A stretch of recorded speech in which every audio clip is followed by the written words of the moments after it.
Estados Unidos y lo recibimos en la mañana desde Santa Fe Capital en la República Argentina, Mauricio Zabalza. Muy bien, Mauricio, ¿cómo estamos? Muy buenos días. ¿Cómo andan, chicos? Buenos días. Bueno, lógicamente te queríamos consultar en función de todo esto que estábamos hablando recién, sobre esto que ha visto la televisión mundial, ¿no?, en las últimas horas. ¿Cuál es tu reflexión? No sé cómo lo vieron ustedes, pero el debate ayer fue un total desastre para las dos facciones en disputa, ¿no? Mucha agresión, realmente vimos a un presidente Trump muy mal educado. Ahora, el resultado final es curioso, ¿no? Porque, por ejemplo, los partidarios de Trump se quedaron súper contentos con el debate, y los de Biden también. Me parece que no se va a mover nada en las encuestas después de este primer debate, y le digo más, me da la impresión de que el nivel de agresión fue tan grande el día de ayer, que de pronto no va a haber más debates. Yo no sé qué va a pasar, quedan todavía dos debates, más uno con los candidatos a vicepresidentes, pero bueno, me parece que los que teníamos por ahí miedo de que Biden pudiera tener algún tipo de problemas, tiene problemas con el habla, ¿no?, y que iba a ser avasallado por Trump, bueno, realmente no pasó, ¿no? Se mostró bastante sereno, y por supuesto vimos a un presidente que desde el primer momento estaba dispuesto a atacar, a interrumpir, y me parece que tiene que ver mucho con esta revelación de la declaración de impuestos de hace 2 días del New York Times, que realmente lo pone nervioso en ese plano, porque si hay algo que acá interesa justamente son las cuestiones de los impuestos, ¿no? Claro, te consultamos, vos pensás, porque uno cuando observa, a mí yo la verdad quedé sorprendido cuando observé, pero cuando uno observa esto, ya se pone a pensar mal, ¿no? ¿Vos creés que esto ha sido real, así, o que esto ha sido un montaje para subir un poquito la tensión y calentar el ambiente? No, esto no fue montaje, y le explico por qué, porque los días anteriores la agresión se venía viendo. Por ejemplo, en todos los mitines políticos del presidente lo trató de una persona lenta, pero no lenta de caminar, sino lenta de inteligencia.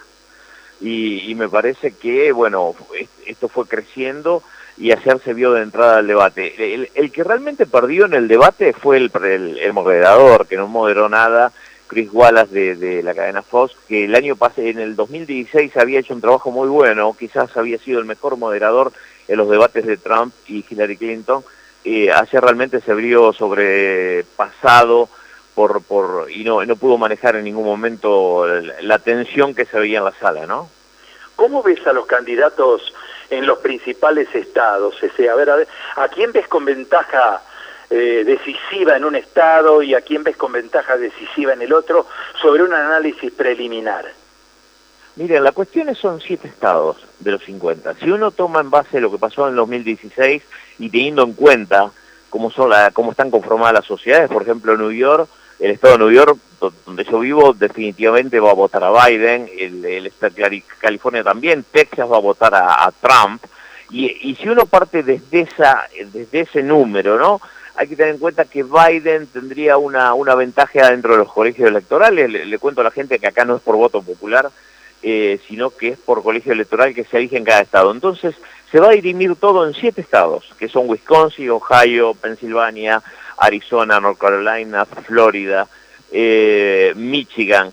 Y en esos 7 estados, salvo Florida, hay una ventaja bastante grande a Biden, diferente a lo que pasó en el 2016 con Hillary Clinton, donde realmente por ahí estaba arriba en las encuestas Hillary, pero casi a 1 o 2 puntos. Ahora en algunos estados hay 10 puntos a favor de Biden.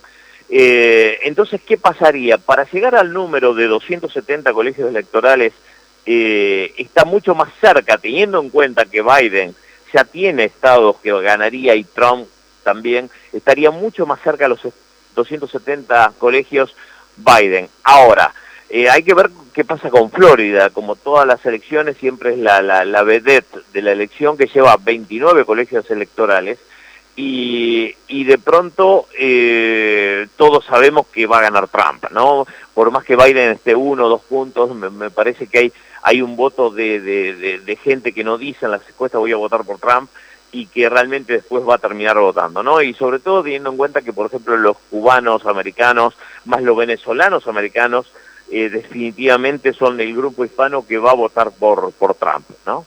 Claro. ¿Qué pasaría? Bueno, obviamente, ¿no? Estamos proyectándonos o extrapolándonos a una elección. Si Biden tiene las diferencias, pero no alcanza el cupo establecido para acceder a la presidencia. Bueno, evidentemente va a ser presidente Trump. La cuestión es que el 3 de noviembre no se va a definir nada, y le explico por qué. Porque hay un porcentaje masivo de gente por la pandemia, sobre todo del Partido Demócrata, de acuerdo a las últimas encuestas, que ha votado por correo. Entonces, ¿qué pasa? De pronto el 3 de noviembre, teniendo en cuenta los preliminares de que muchos de los republicanos votarían ese día, de pronto se va a declarar ganador Trump. Pero van a faltar los votos por correo, que van a ser millones y millones, que se van a dirimir en los 7-10 días después, ¿no? O sea que el 3 de noviembre realmente no vamos a saber quién va a ser el presidente, sino de pronto el 15 de noviembre vamos a tener una idea clara, ¿no? Mauricio, Sí. Me gustaría hacer una pregunta relacionada con cómo influyó la pandemia y la cantidad de fallecidos en los Estados Unidos en los candidatos presidenciales y en la postura de los estadounidenses que van a votar. Bueno, la cuestión hay que ser verdad. El presidente Trump me parecía que tenía ganada la elección tranquilamente hasta que vino la pandemia, ¿no? Él no está dirimiendo con Biden, que no era, a mi entender, el mejor de los candidatos del Partido Demócrata, de pronto puesto por el establishment demócrata, sino que está peleando contra la pandemia, ¿no? De cualquier manera, esta información del New York Times de los últimos días, a mi ver personal, de las cuestiones de los impuestos, cambia también una cuestión, porque como que hay 204.000 muertos, ¿no? De acá a 30 días de las elecciones, de pronto se va a incrementar ese número, y yo ya no sé si realmente es tan importante, porque como que uno se va acostumbrando a convivir con esta cuestión, ¿no?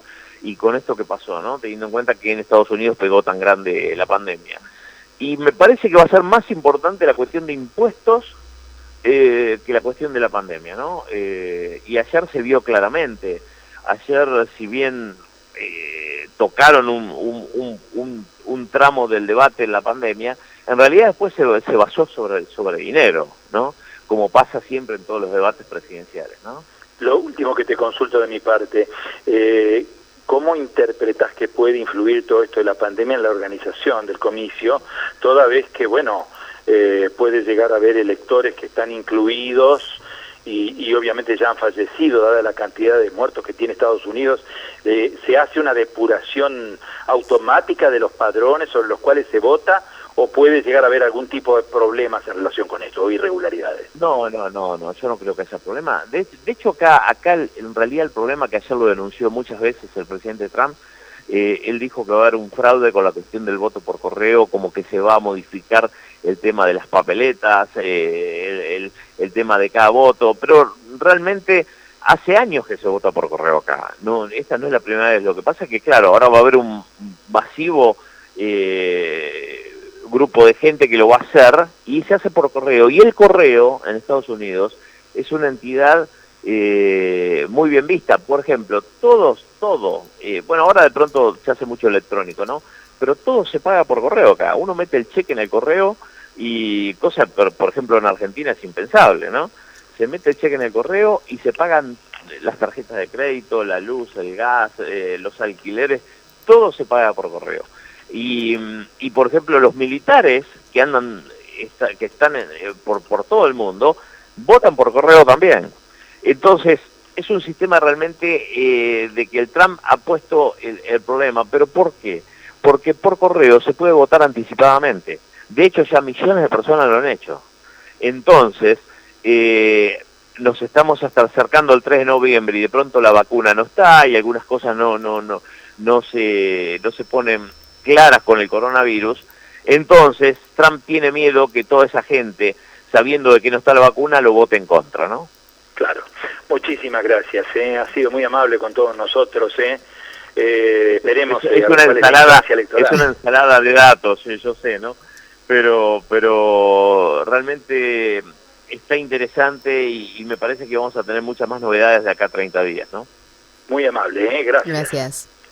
Bueno, ahora el colega Mauricio Zabalza de los Estados Unidos poniéndonos al día con todos estos temas que han sorprendido, ¿no?, a nivel mundial, con este debate que se ha realizado en las últimas horas, y bueno, vienen nuevas instancias.